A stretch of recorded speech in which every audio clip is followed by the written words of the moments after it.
Oh, hello. Welcome to Rapid Nurse. Who am I? Just a nurse. With years of nursing experience making me a nurse of all trades, but a master of nothing. These rapid experiences in the healthcare field took a fresh-faced young person with boundless hopes for our healthcare and mutated it into a tired, jaded nurse. On the channel, we will discuss topics that affect our healthcare. Now, without further interruption, on to the video.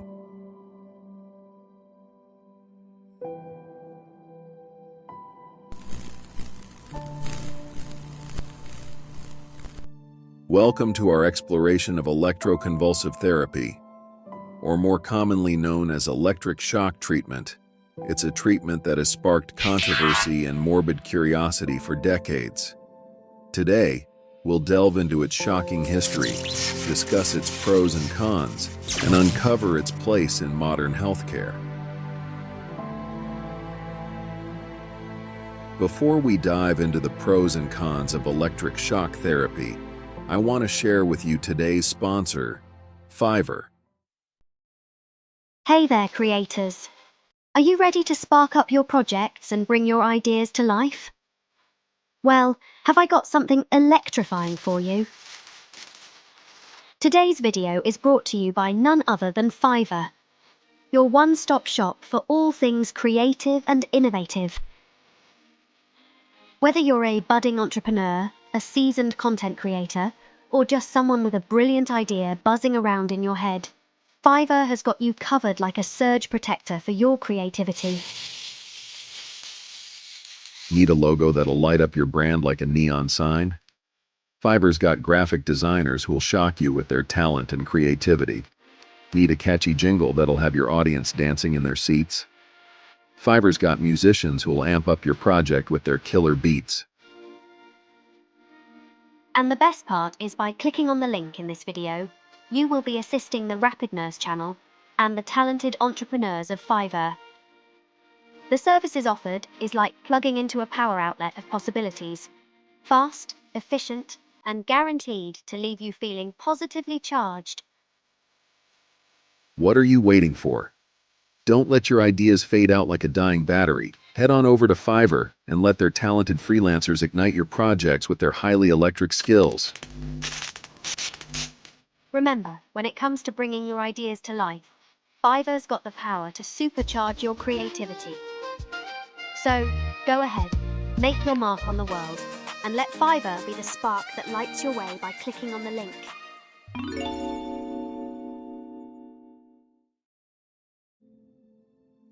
Let's start with understanding electric shock therapy origins.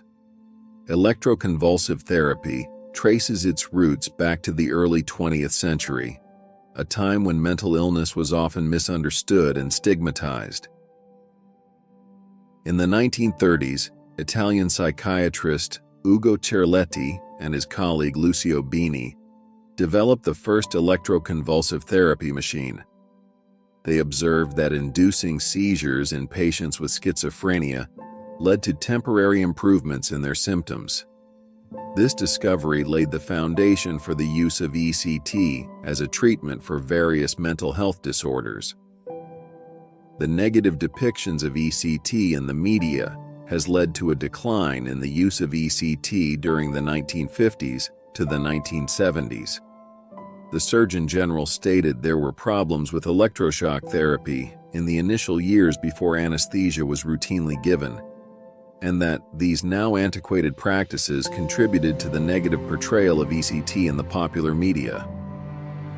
I cringe at the thought of no analgesia given to patients who got ECT at that time.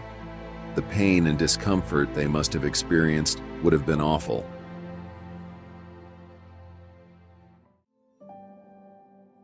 The New York Times described the public's negative perception of ECT as being caused mainly by one movie.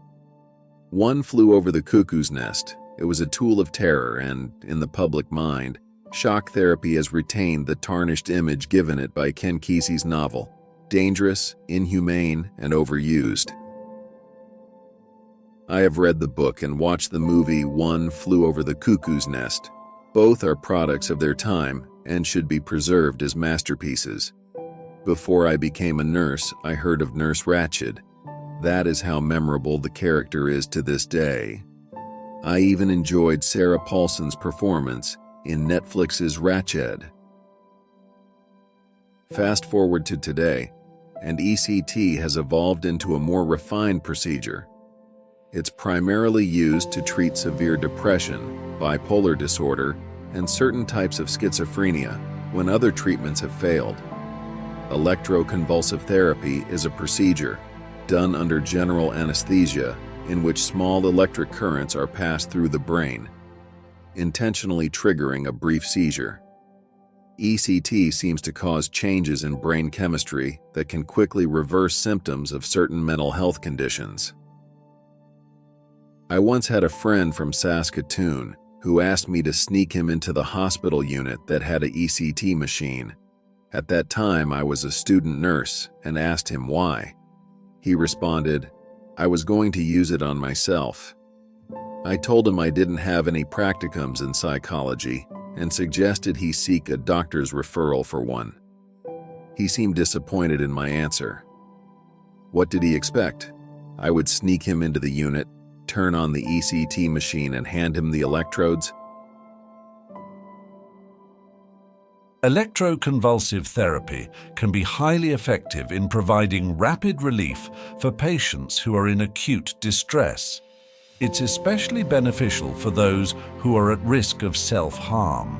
Much of the stigma attached to ECT is based on early treatments in which high doses of electricity were administered without anesthesia, leading to memory loss, fractured bones, and other serious side effects. ECT is much safer today. Although ECT may still cause some side effects, it now uses electric currents given in a controlled setting to achieve the most benefit with the fewest possible risks. The ECT procedure takes approximately 5 to 10 minutes. ECT can be done while in hospital or as an outpatient procedure. Now let's weigh the pros and cons of ECT. One of the main advantages of ECT is its ability to provide rapid relief from severe mental distress. Studies have shown that it can be particularly effective for individuals who have not responded well to medication or therapy alone. Additionally, ECT is a non-pharmacological treatment, meaning it doesn't require long-term medication use, which can be beneficial for some patients. ECT is used with informed consent in treatment-resistant conditions, where there is a need for rapid, definitive response because of the severity of a client's psychiatric condition.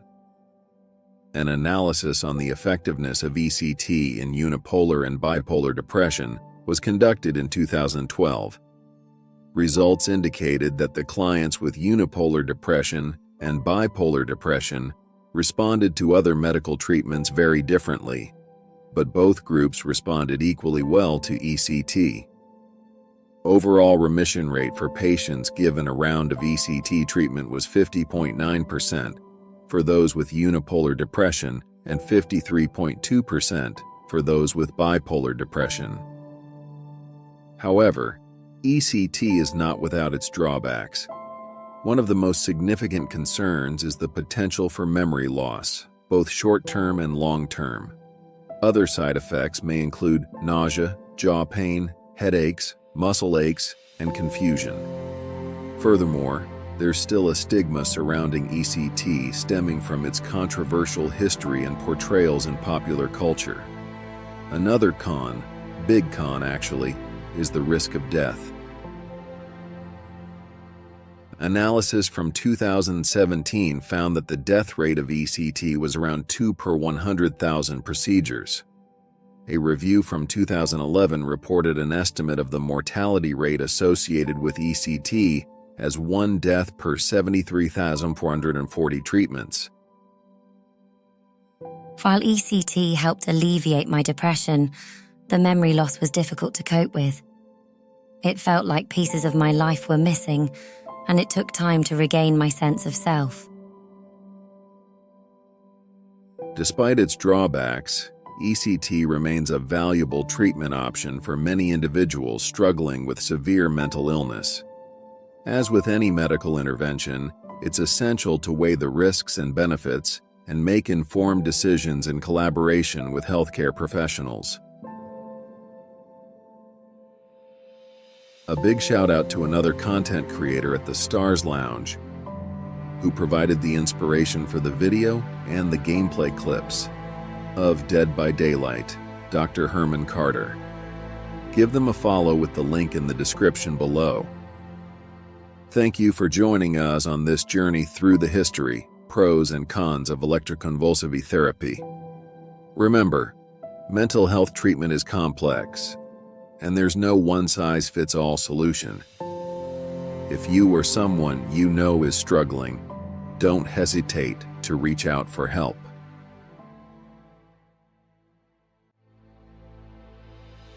I find it interesting as time goes on, and as healthcare rapidly changes, you took the time to view the video. You have my sincere gratitude, thank you. Before I sign off, could I ask you to please like, comment, turn on notifications, and subscribe to Rapid Nurse. This will really help the channel get off life support.